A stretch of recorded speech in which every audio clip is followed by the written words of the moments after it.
Step into reading step 3. Alexander and the Wind-Up Mouse. Help! Help! A mouse! There was a scream, then a crash. Cups, saucers, and spoons were flying in all directions. Alexander ran for his hole as fast as his little legs would carry him. All Alexander wanted was a few crumbs, and yet every time they saw him, they would scream for help or chase him with a broom. One day, when there was no one in the house, Alexander heard a squeak in Annie's room. He sneaked in, and what did he see? Another mouse, but not an ordinary mouse like himself. Instead of legs, it had two little wheels, and on its back there was a key. "Who are you?" asked Alexander. "I'm Willie the Wind-Up Mouse, Annie's favorite toy. They want me to make me run around in circles. They cuddle me, and at night I sleep on a soft white pillow like the doll and a woolly teddy bear. Everyone loves me." "They don't care much for me," said Alexander sadly. But he was happy to have found a friend.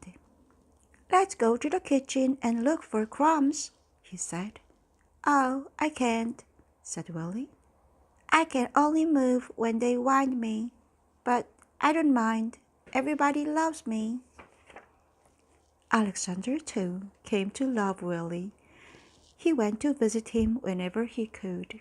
He told him of his adventures with brooms, flying saucers, and mouse traps. Willie talked about the penguin, the woolly bear, and mostly about Annie. The two friends spent many happy hours together. But when he was alone in the dark of his hideout, Alexander thought of Willie with envy. "Oh," he sighed, "why can't I be a wind-up mouse like Willie and be cuddled and loved?" One day Willie told a strange story. "I've heard," he whispered mysteriously, "that in the garden at the end of the pebble path, close to the blackberry bush, there lives a magic lizard who can change one animal into another." "Do you mean," said Alexander, "that he could change me into a wind-up mouse like you?"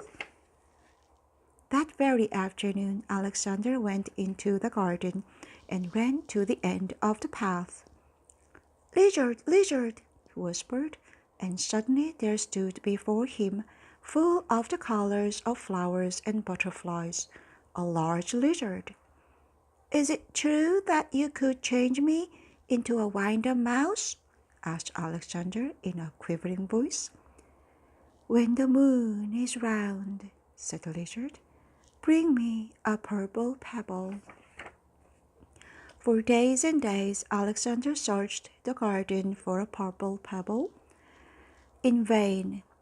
He found yellow pebbles and blue pebbles and green pebbles, but not one tiny purple pebble.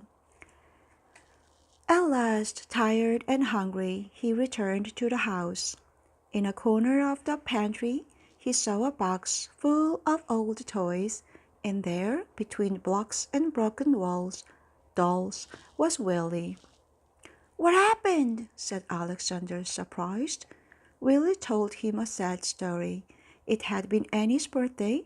There had been a party, and everyone had brought a gift. The next day, Willie sighed, many of the old toys were dumped in this box. We will all be thrown away. Alexander was almost in tears.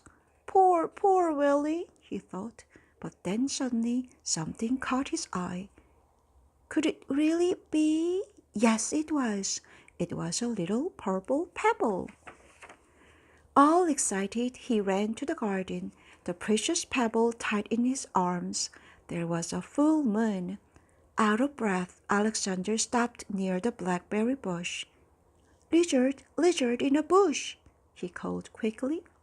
The leaves rustled, and there stood the lizard. The moon is round, the pebble found, said the lizard. Who or what do you wish to be? I want to be. Alexander stopped. Then suddenly he said, Lizard, lizard, could you change Willie into a mouse like me? The lizard blinked. There was a blinding light, and then all was quiet. The purple pebble was gone. Alexander ran back to the house as fast as he could. The box was there, but alas, it was empty. Too late, he thought, and with a heavy heart he went to his hole in the baseboard. Something squeaked. Cautiously, Alexander moved closer to the hole. There was a mouse inside. Who are you? Said Alexander, a little frightened. My name is Willie, said the mouse. Willie! Cried Alexander.